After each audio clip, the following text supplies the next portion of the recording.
Hello tout le monde, nous sommes le dimanche 21 janvier, donc je n'ai pas fait d'update lecture hier puisque j'ai fait l'ouverture de mes cadeaux d'anniversaire. Donc vous y avez droit aujourd'hui avec la présentation de 14 livres qui sont chroniqués donc sur le blog à partir d'aujourd'hui et ce jusqu'à vendredi. Alors on va commencer par les trois rapidement où j'ai mis 16 et moins, donc il y a Il suffira d'un signe de Céline Rouillet. J'ai trouvé le début très long.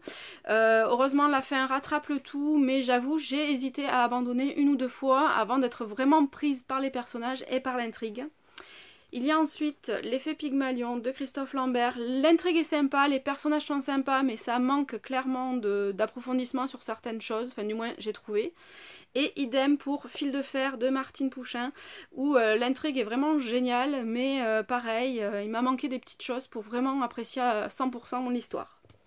Donc dans les livres que j'ai, où j'ai mis 17 et plus, donc il y a Iboga de Christian Blanchard qui sort le 25 janvier chez Belfond. C'est l'histoire du dernier homme qui a été condamné à mort, donc qui attend sa sentence et qui voit sa peine commuée en perpétuité. Du coup, je m'attendais pas du tout à être touchée à ce point par un homme qui a commis des meurtres, qui a commis un viol et qui se retrouve dans le couloir de la mort et ensuite dans une cellule enfermée sans jamais voir personne. Il va savoir nous toucher de belle manière et on va se poser énormément de questions avec lui, voilà. Ensuite, j'ai dévoré Nova Galam de Georgia Caldera, donc la suite de Nos chemins de travers. Louis et Emma se sont plus ou moins fâchés à la fin du tome précédent, c'était un petit peu stressant on va dire, et ici on va les voir tous les deux évoluer. Alors Emma au début est très agaçante, elle est pas assez honnête envers elle-même ni envers Louis et elle va m'avoir fait lever les yeux au ciel un certain nombre de fois, mais heureusement elle finit par retrouver un petit peu la raison et ils vont tous les deux se battre pour leur histoire et pour aller au bout. Donc c'est le deuxième et dernier tome et la couve est juste magnifique. Ensuite, j'ai enfin lu 13 Reasons Why de Jay Esher. Ça fait longtemps que je voulais lire ce roman, mais le thème du suicide est toujours assez difficile pour moi. Et du coup, j'ai quand même craqué. J'ai passé un bon dimanche dernier, et du coup, j'ai eu envie de découvrir ce livre parce que j'étais dans une très bonne passe. Et l'auteur m'a énormément touchée par l'histoire d'Anna, sans tomber dans le pathos, sans nous faire larmoyer. J'étais curieuse évidemment de savoir ce qu'elle allait reprocher à Clé, notre héros entre guillemets.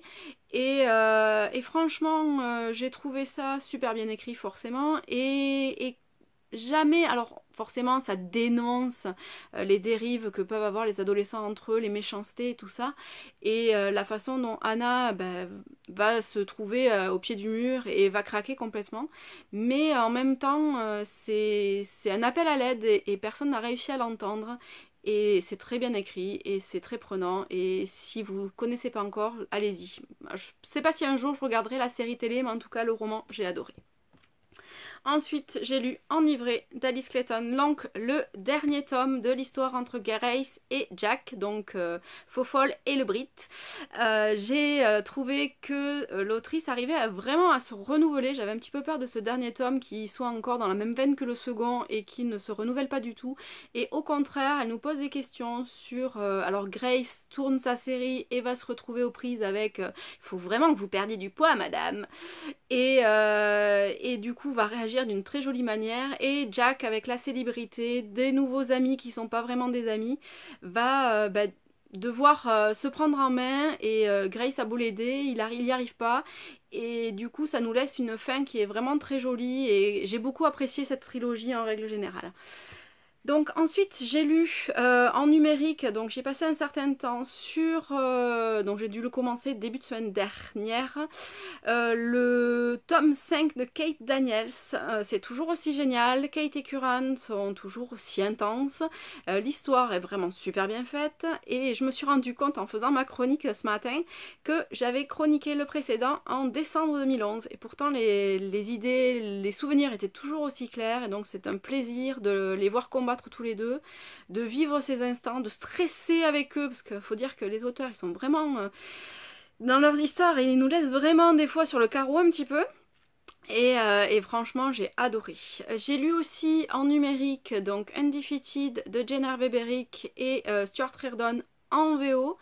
Donc c'est l'histoire d'un rugbyman, donc moi qui vis dans le sud-ouest, je ne pouvais qu'apprécier, qui, suite à une blessure, se remet un petit peu en question, va rencontrer une psy, va demander sa copine en mariage, va vivre des horreurs, sa blessure ne se répare pas vraiment, il fait une connerie plus grosse que lui, et ils vont du coup nous entraîner dans toute cette histoire, donc dans le monde du rugby, avec Anna, l'héroïne qui est psy, et j'ai trouvé ça vraiment très bien fait et très addictif.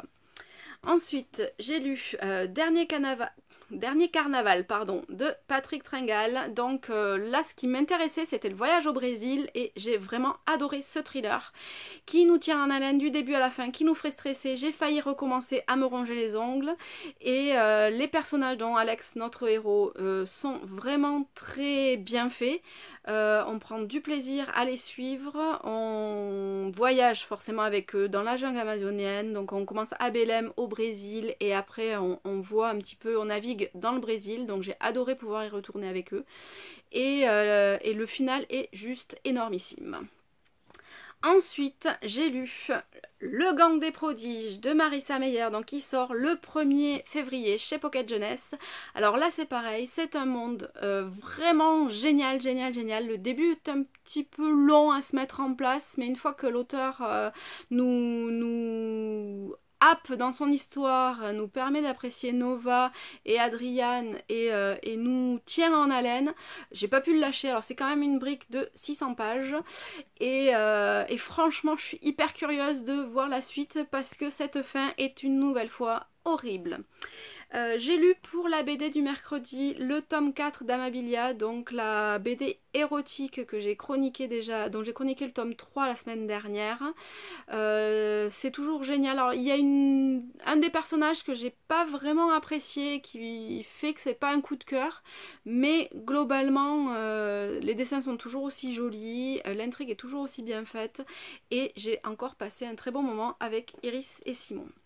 Et j'ai découvert L'ombre du golem d'Eliette Abécassis et Benjamin Lacombe.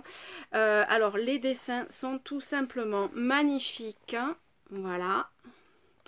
L'histoire est aussi prenante, alors j'aime bien tout ce qui traite d'alchimie et tout ça, donc forcément je ne pouvais qu'être emportée dans l'intrigue et j'ai trouvé ça diablement bien fait.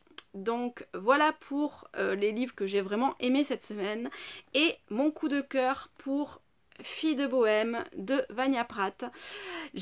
Alors j'avoue, ce qui m'a attiré dans ce livre, c'est la couverture. Je n'avais absolument pas lu le résumé avant de le commencer, donc j'ai adoré être emportée dans la vie de Mélie, notre héroïne, qui va se remettre en question, qui va comprendre que le monde dans lequel elle vit n'est pas celui qu'elle souhaite, et qui va, au travers de son propre passé, puisqu'il s'agit d'une vie antérieure, celle d'Evelyne, qui vivait à la Cour des Miracles, donc dans le Paris du, je pense, c'est même pas écrit, du 18e, qui va nous entraîner à sa suite. Alors j'ai aimé aussi bien le passé que le présent.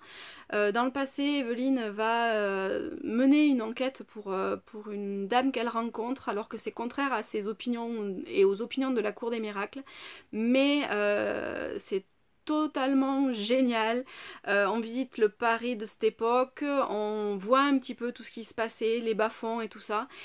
L'entraide aussi qui existait à l'époque et dans le présent, donc on voit notre Mélie qui est un peu perdue, qui sait pas quoi faire de ses rêves qu'elle fait, de l'histoire d'Evelyne et qui va se rendre compte petit à petit que c'est sa propre histoire et qui va répéter certaines des choses dans le présent.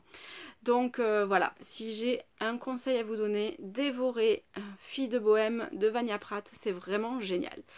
Donc voilà pour aujourd'hui, je vous ai parlé des 14 livres qui seront chroniqués sur le blog et je vous dis à très bientôt. Bye bye.